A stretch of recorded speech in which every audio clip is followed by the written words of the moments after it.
perkenalkan, nama kakak Sinta, panggil aja Sinta Abla ya. Kita belajar bareng di sini. Oke. Sebelumnya, Sorular Warma, apakah ada pertanyaan terkait pelajaran 2 minggu yang lalu?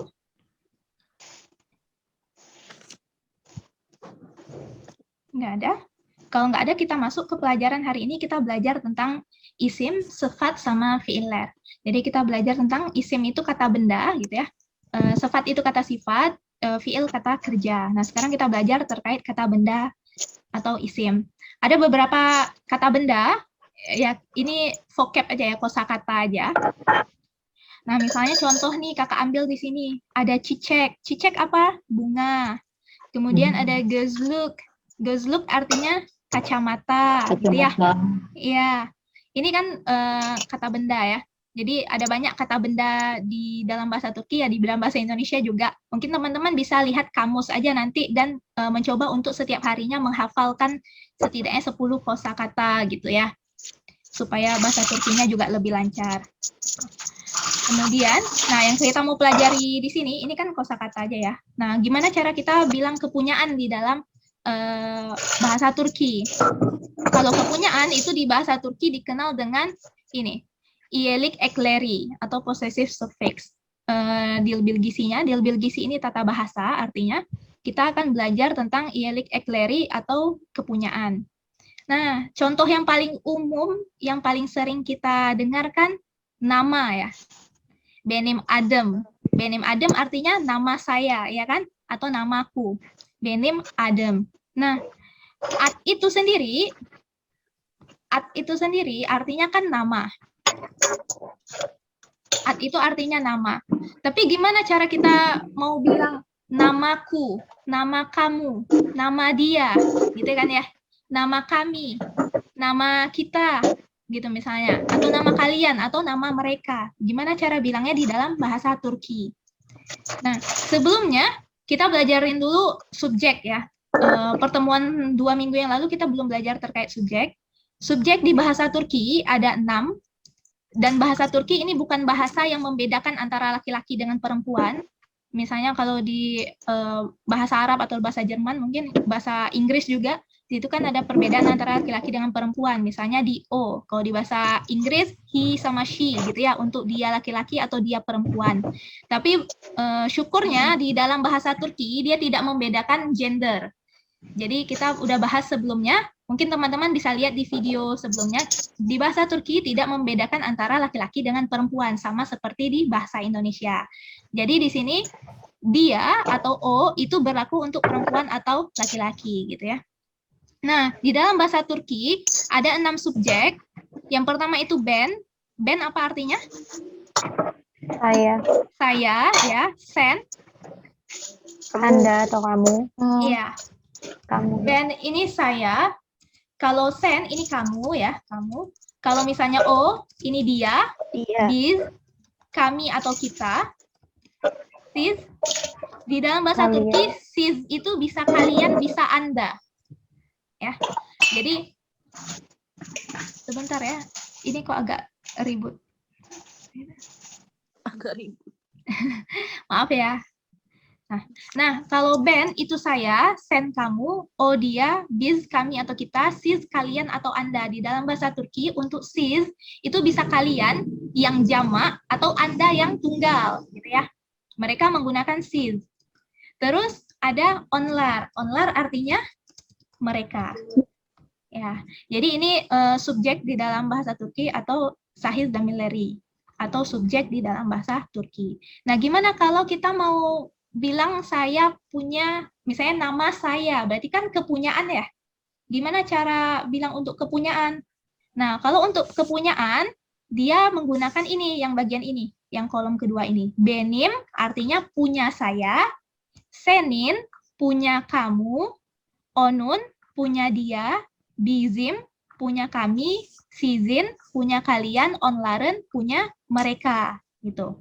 Jadi kalau ben, sen, o, bisis, onlar ini untuk subjeknya, tapi kalau kita mau bilang untuk kepunyaan, kita harus merubahnya menjadi seperti ini.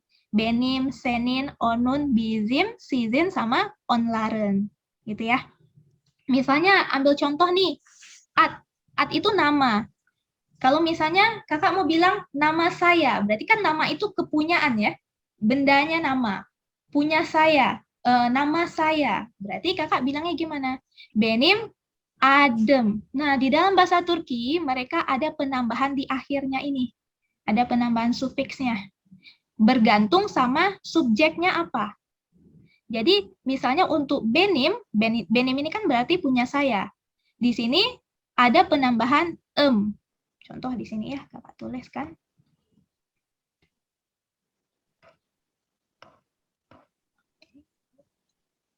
Nah, pertama kak tulis dulu ya. Jadi untuk benim itu artinya punya saya, senin punya kamu, kemudian onun punya dia, terus apa? Bizim punya kami, sizin punya kalian, sama onlaren. Onlaren punya mereka. Nah, bendanya apa nih? At itu nama. Kita tulis dulu at di sini ya. At.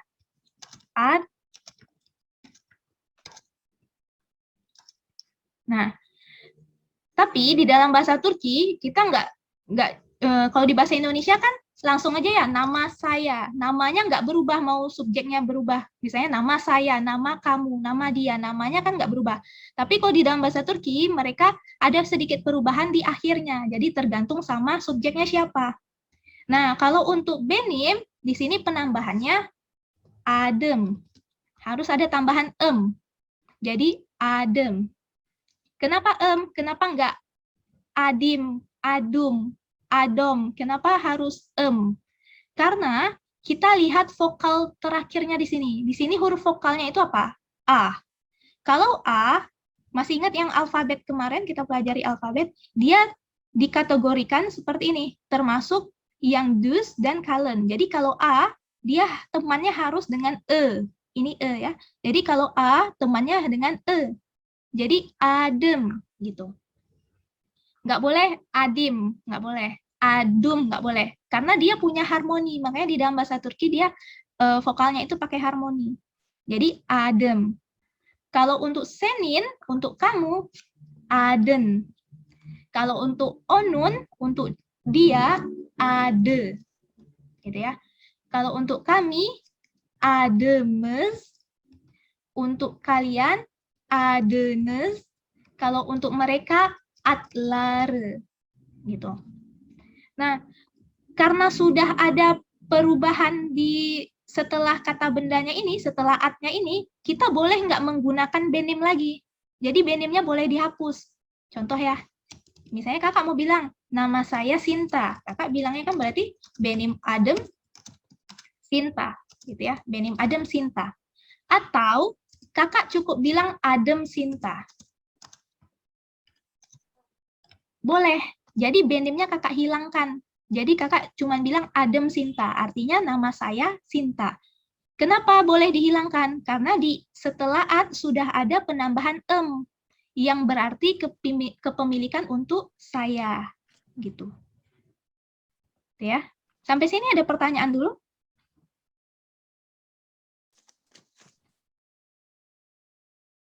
Jadi, yuk. Jadi di sini kita gunakannya pakai e ya. Jadi kakak tulis di sini. Kalau misalnya di sini ya. Kalau misalnya A, dia dia E. Kalau misalnya E, dia dengan I.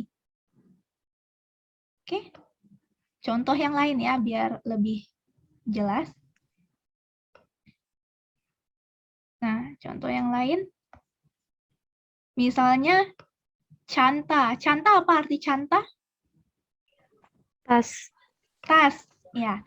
Kalau mau bilang tas saya berarti benim cantam. Kalau mau bilang tas kamu, senin cantan. Gitu. Kalau mau bilang tasnya dia, onun cantase. Nah, kenapa di sini pakai cantase? Nah, kakak, ini ya, contoh yang lain ya. Canta.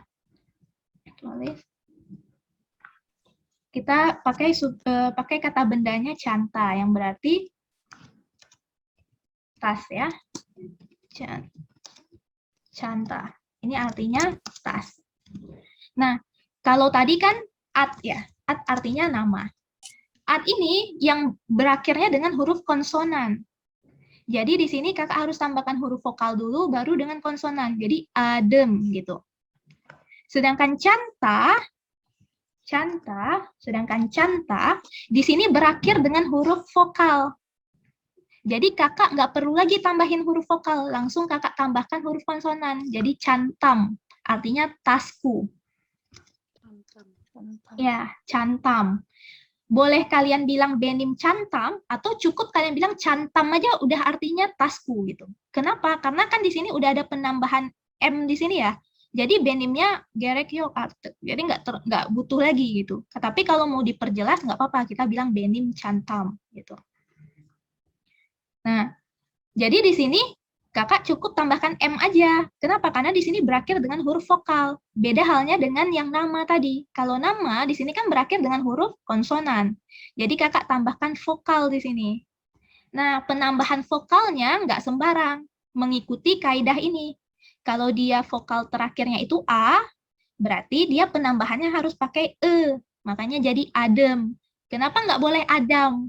Adum, adom. Karena ini mengikuti kaidah ini, alfabetnya. Jadi ini satu golongan dia. Kalau A, dia temannya dengan E. Kalau nanti E, dia dengan I. Nanti kita lihat contohnya yang lain ya. Nah, jadi kalau untuk tas, tasku jadi cantam. Tasmu, jadi cantan. Gitu kan ya. Nah, kalau tasnya dia, ini tasmu. Ini artinya tasmu atau tas kamu gitu kan ya. Kalau misalnya tasnya dia berarti cantase. Cantase. Nah, kenapa di sini harus ada S-nya? Karena kan di sini huruf vokal ya. Jadi nggak bisa kita langsung dengan E aja, jadi cantae gitu nggak bisa. Jadi kita tambahkan se di sini. Jadi cantase. Ini artinya tasnya atau tas dia. Cantase. Kemudian kalau untuk kami, bizim cantamez atau cantamez. Kalau untuk kalian, sizin cantanes, onlaren, cantalare. Khusus untuk onlar, pilihannya cuman ada dua ya. Khusus untuk onlaren, pilihannya cuman ada dua. Kalau nggak lare, leri. Ya. Lare, kalau vokalnya ini, A, E, O, U. Ini nanti jadinya lare. Makanya di sini atlare, bukan atleri. Gitu ya. Jadi atlare. Jadi lare itu untuk huruf vokal yang kalen. Yang ini ya, yang tebal. A, E, O, U. Kalau leri untuk huruf vokal yang inje atau tipis. E, I, E, U. Gitu. Sampai sini ada pertanyaan dulu?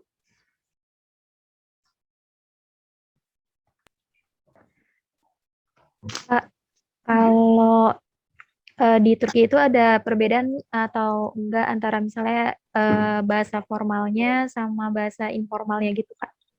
Penyebutan apa subjeknya ya? Gitu. Oh, kalau misalnya untuk yang informalnya, kalau untuk subjek, setahu kakak nggak ada ya. Tapi kakak kurang tahu juga. Tapi kakak belum dengar kalau yang untuk informalnya, misalnya gue gitu ya. Kalau di bahasa Indonesia ya. Kalau di Indonesia kan ada aku sama saya, Oh, kayak gitu, Kak. aku sama saya. Kalau di bahasa Turki, mereka cukup dengan band aja. Kalau Oh, kita gitu. mungkin Oke, Kak. lebih banyak aja gitu kan ya. Kalau kita. Oke, Kak. Makasih, Kak. Iya, palingan mereka yang formalnya itu yang siz Anda itu. Jadi kalau Anda pakainya siz. Tapi selain itu kakak nggak tahu. Kayaknya sama aja bensen o bisis onlar aja gitu. Gitu ya. Kalau di bahasa Indonesia lebih banyak ya maksudnya kalau misalnya untuk formalnya bisa misalnya aku saya kan gitu ya. Untuk bahasa gaulnya ada lagi yang lain gitu. Gue, kadang awak, kadang banyak gitu ya bahasa lokalnya. Tapi kalau di bahasa Turki yang kakak tahu cuma band aja gitu. Kita lanjutkan ya.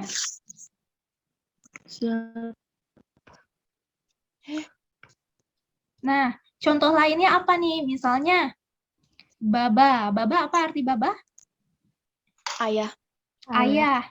Jadi kalau misalnya mau bilang ayahku, berarti gimana? Babam. Gitu kan ya? Babam. Karena di sini udah berakhir dengan huruf vokal, jadi kita tinggal tambahkan M aja untuk benim, kepunyaan saya. Jadi babam. Kalau senin, kepunyaan kamu, berarti baban. Kalau onun, babase. Gitu ya. Onun babase. Kalau bizim, babamız. Sizin, babanız. Onların, babalare. Atau babası juga boleh. Atau biasanya, jadi kadang onların ini di bahasa Turki kadang mereka bilang onların babası atau onların babaları, boleh, dua-dua boleh. Nah, contoh nih misalnya yang agak beda ya, anne. Anne apa arti anne? Ibu. Ibu, ya. Nah, anne ini kan berakhir dengan huruf vokal ya, huruf vokal tapi huruf vokalnya e, gitu kan ya. Ketika mau bilang ibuku, di sini berarti apa? Annem, gitu kan ya? Ini artinya ibuku. Kalau ibumu, annen, gitu. Ini berarti ibumu. Kalau misalnya ibunya, anesi. Nah, di sini pakainya si, sedangkan kalau baba tadi se. Beda kan? Kalau baba tadi pakainya babase. Sedangkan kalau anne pakainya anesi. Jadi kalau huruf E, dia temannya dengan I. Sesuai tadi yang, masih ingat tadi yang alfabet tadi, golongannya? Masih. Ya. Masih. Nah, ini artinya ibunya. Kemudian bizim, anemiz. Makanya di sini pakainya miz, bukan anemez. Coba kita lihat bedanya. Kalau baba, di sini kan baba mez. A temannya sama E, baba mez. Kalau anne, jadinya anemiz. Jadi ada harmoninya gitu. Dia sesuai sama golongan alfabetnya, vokalnya. Anemiz, ibu kami. Terus ibu kalian, aneniz, ibu kalian. Kemudian ibunya mereka, aneleri. Atau juga boleh pakai anesi juga boleh. Ini artinya ibu kalian. Ibu kalian, ibu mereka, sorry. Ibu mereka, aneleri. Gitu ya. Nah, misalnya contoh yang lain di sini ada banyak ya. Nanti PPT-nya kakak kasih ke grup. Misalnya ada manto. Manto apa arti manto? Manto artinya mantel. Mantel. Bahasa Indonesia mantel kan? Mantel atau mantel? Bahasa Indonesia mantel kan? Ya. Bahasa Turkinya manto. Ya. Mantel. Bahasa Turkinya manto. Jadi di sini mantom, manton, mantosu. Nah, coba lihat di sini. Di sini huruf vokalnya itu yang terakhirnya apa? O. Kita lihat vokal terakhir ya, bukan vokal awal. Di sini kan, coba lihat ya. Manto. Di sini kan huruf vokal itu kan ada A sama O, ya kan? Yang kita gunakan sebagai acuan itu vokal terakhir. Ya, yang kita gunakan sebagai acuan itu vokal terakhir. Jadi karena O, jadi di sini pakainya mantosu. Jadi pakainya U. Jadi O temannya dengan U. Jadi mantosu. Artinya apa mantosu? Mantelnya. Itu kan ya, untuk kepunyaan dia. Di sini, untuk kepunyaan kami, mantomuz. Sizin, mantonuz. Onların, mantolare. Gitu ya. Nah, kalau untuk vokal E, di sini, pakainya juga di sini U juga. Jadi, utumuz. Gitu ya. Utu apa arti utu? Besi. Setrikaan. Setrika, ya setrikaan. Itu artinya setrikaan, gitu ya. Jadi itu mus setrikaan kami gitu, setrika kami gitu ya. Nah, misalnya nih, makanya kenapa di sini di dalam kurung ini ada di buku bahasa Turkinya level A1 halaman 53 ya. Nanti adik-adik semua atau teman-teman bisa lihat di halaman 53. Nah, di sini tadi yang kayak kakak bilang, di sini dia pakai parenthesis pakai kurung, pakai tanda kurung karena boleh dipakai, boleh nggak benimnya. Jadi benim kardeşim liseye gidiyor, gitu ya. Jadi kardeş, apa arti kardeş? Contoh di sini. Saudara. Saudara. Ya, kardeş ini saudara. Artinya. Saudara. Cuma kadang kalau di bahasa Turki kardeş itu lebih kayak adik kayak gitu. Padahal artinya Adik, saudara ya. kan, tapi lebih mengarah ke adik gitu. Jadi kardeş itu artinya saudara. Ketika mau bilang saudaraku, berarti kan benim kardeşim. Kardeşim. Benim kardeşim. Nah, di sini kan vokal terakhirnya e, makanya di sini pakainya i. Jadi kardeşim, bukan kardesum, bukan kardesem, tapi Kardesum. kardeşim, gitu ya. Nah, karena di sini sudah ada penambahan di akhir, benimnya boleh kakak hapus, jadi nggak perlu pakai lagi. Jadi cukup kardeşim aja boleh, gitu. Jadi kardeşim lise gidiyor, artinya saudaraku sedang pergi ke SMA. Ya, kardeşim lise gidiyor. Lise artinya SMA. Gidiyor ini dari kata gitmek, nanti kita pelajari di fiil ya, di kata kerja. Artinya pergi. Nah, contoh yang lainnya nih, senin evin okula yakın mı? Jadi, ev, apa arti ev? Rumah. Ev rumah, ya. Kalau mau bilang rumah kamu, rumahmu, evin. Gitu kan ya? Evin. Jadi di sini pakainya huruf i. Jadi evin, ini artinya rumahmu. Nah, senin evin artinya juga rumahmu. Seninnya boleh dipakai, boleh enggak. Evin okula yakın mı? Rumahmu dekat dengan sekolah enggak? Gitu. Dekat dengan sekolah. Gitu. Rumahmu dekat dengan sekolah. Gitu. Evin okula yakın mı? Gitu ya. Nah, nanti teman-teman bisa lihat ini ya. Sekarang kita lanjut.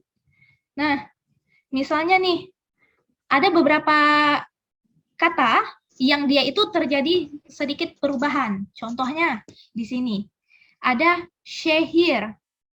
Syehir apa arti syehir? Kota. Ya, syehir artinya kota. Kota. Tapi kalau mau bilang kotaku, misalnya ya, mau bilang kotaku, ini bukan syehirim. Kalau mau bilang kotaku, bukan syehirim, tapi syehrim. Jadi dia dibalik. Jadi ini bukan syehirim, tapi syehrim. Tapi syehrim. Jadi R dengan I-nya ditukar. Jadi syehrim. Ini artinya kotaku. Jadi ada beberapa pengecualian. Contohnya di sini, adik-adik atau teman-teman bisa lihat ya. Jadi di sini ada beberapa pengecualian. Syehir jadi syehrim untuk kotaku. Jadi bukan syehirim tapi syehrim gitu. Misalnya contoh yang lain nih ada boyun. Jadi boynu. Jadi boyun nih artinya apa? Leher. Gitu ya.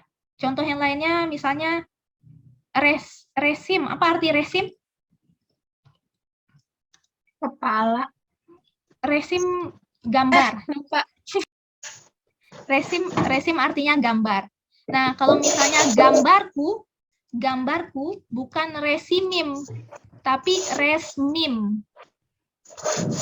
Jadi ada beberapa kata yang ada pengecualian ya, gitu ya. Mungkin nanti adik-adik atau teman-teman bisa lihat, gitu ya, lebih detailnya.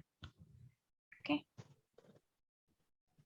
Jadi yang perlu kakak tekankan di sini, ini jangan lupa ya. Jadi untuk golongan-golongan huruf alfabetnya, vokalnya, kalau A dia E dengan I, O dengan U, E dengan U, gitu ya, golongannya. Kemudian, gimana cara bilang jamak di dalam bahasa Turki? Jadi kalau di dalam bahasa Turki, jamak itu çoğul, gitu ya, çoğul. Kita pakai lar atau ler di dalam bahasa Turki. Mungkin kalau di bahasa Indonesia tinggal kita ulang aja katanya ya, misalnya buku-buku gitu, pensil-pensil. Tapi kalau di dalam bahasa Turki, kita tinggal tambahkan lar atau ler di akhir kata bendanya. Jadi lar ini untuk vokal terakhirnya apa? Kalem. Ya, untuk vokal terakhirnya kalem. Ya, kalau lar itu untuk vokal terakhirnya A, E, O, U, gitu ya. Kalau ler untuk vokal terakhirnya apa? E, terus I, apa lagi? sama gitu ya. Misalnya contoh nih, canta. Canta vokal terakhirnya apa? A. Jadi kalau mau bilang jamaknya, canta artinya tas. Kalau mau bilang tas, berarti pakainya cantalar. Cantalar. Ya, bukan cantaler, tapi cantalar. Kenapa? Karena huruf vokal terakhir canta itu huruf A. Kalau huruf A, dia pakainya lar. Jadi cantalar, gitu ya. Beda halnya dengan kalem. Kalem artinya apa? Pensil ya. Nah, kalau mau bilang pensil-pensil, jamaknya atau cowolnya, kita bilang kalemler gitu. Gitu contohnya ya. Contoh yang lain misalnya kedi. Kedi apa artinya? Kucing. Kucing, ya, kucing. Gimana cara mau bilang jamaknya? Kucing-kucing. Kediler. Kediler. Ya, kediler gitu ya. Mudah ya, insya Allah. Nah, jadi tekil ini tunggal, cowol ini jamak artinya. Kita lihat. Nah, itu bisa ya, insya Allah. Nah, gimana kalau kita, kakak di sini agak cepat karena kita cuma berapa pertemuan kan. Jadi gimana bilang isyarat atau tunjuk dari dalam bahasa Turki. Jadi di dalam bahasa Turki dia ada 3, ada bu, shu, sama o, gitu ya. Bu artinya ini, kalau shu sama o artinya itu, ya. Jadi bu ini, kalau shu itu. Sebentar.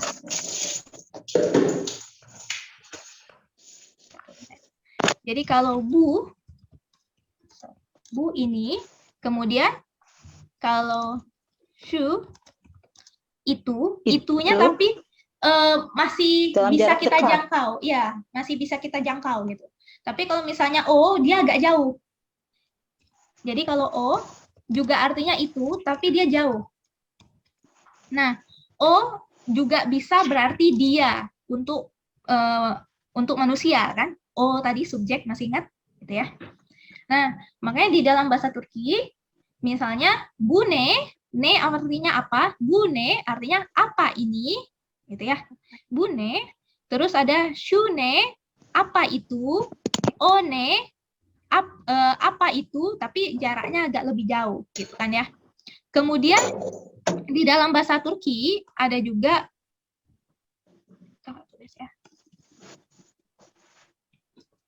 burada. Apa arti burada? Di sini. Di sini. Kemudian ada surada atau orada. Apa artinya?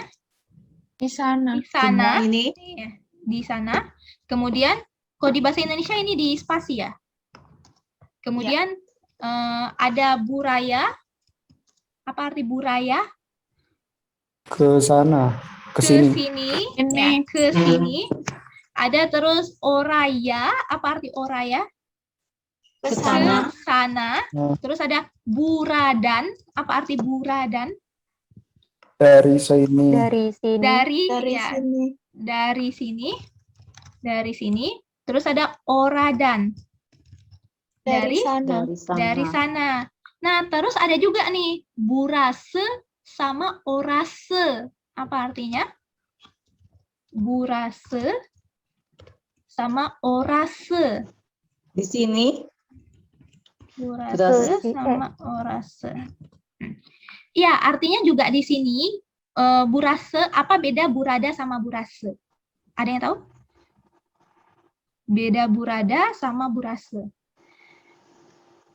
Kalau burada itu artinya kan di sini. Burase juga artinya di sini, cuman penggunaannya beda. Kalau burada itu kita gunakan, misalnya kita mau bilang nih, di sini ada kucing. Misalnya, di sini ada kucing. Misalnya contoh ya, kakak. Contoh dulu. Ada kucing. Ini bahasa Turkinya burada kedi var. Di sini ada kucing. Tapi kalau burase, kita menjelaskan di sini itu menjelaskan kondisinya. Misalnya di sini, jadi kalau iya, misalnya di sini panas, misalnya panas itu kan bukan sesuatu, bukan kayak kucing bendanya ada kan. Jadi suasananya yang dijelaskan, pakainya burase bukan burada. Jadi burase, Burası çok kalabalık bu gibi. ya jadi burase hawa çok sıcak misalnya, atau burase kalabalık boleh. Çok sıcak. Jadi ya, jadi di sini cuacanya sangat panas gitu. Gitu ya. Jadi maksud kakak di sini, apa bedanya burada sama burase? Jadinya ini. Jadi kalau burada itu kita bilangnya untuk menjelaskan sesuatu ada apa di sini. Sedangkan burase kita menjelaskan kondisinya, suasananya, gitu. Sampai sini paham? Gitu juga dengan orada sama orase, gitu ya. Misalnya contoh nih, contoh yang lain ya kakak kasih. Orası hava nasıl? Bu gibi abla? Ya, orase hawa nasıl. Gitu. Umumnya seperti itu. Jadi penggunaannya agak sedikit berbeda antara burada sama burase, orada atau orase gitu. Gitu ya. Jadi misalnya nih burada ini 1 menit lagi selesai, nanti masuk lagi ya ke linknya ya. Iya. Misalnya di sini nih, burada Redman var. Di sini burada. Artinya apa? Di sini ada guru. Di sini ada guru. Nah, kalau kakak mau bilang gini, burase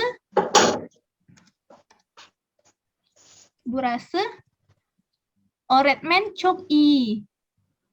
Jadi keadaannya yang dijelaskan, bukan ada atau tidaknya. Guru di sini sangat baik gitu ya. Iya, jadi keadaannya, kondisinya itu pakainya burase gitu. Itu ya agak sedikit perbedaan antara burada, burase itu orada, orase. Tadi cukup jelas ya yang burada, buraya, buradan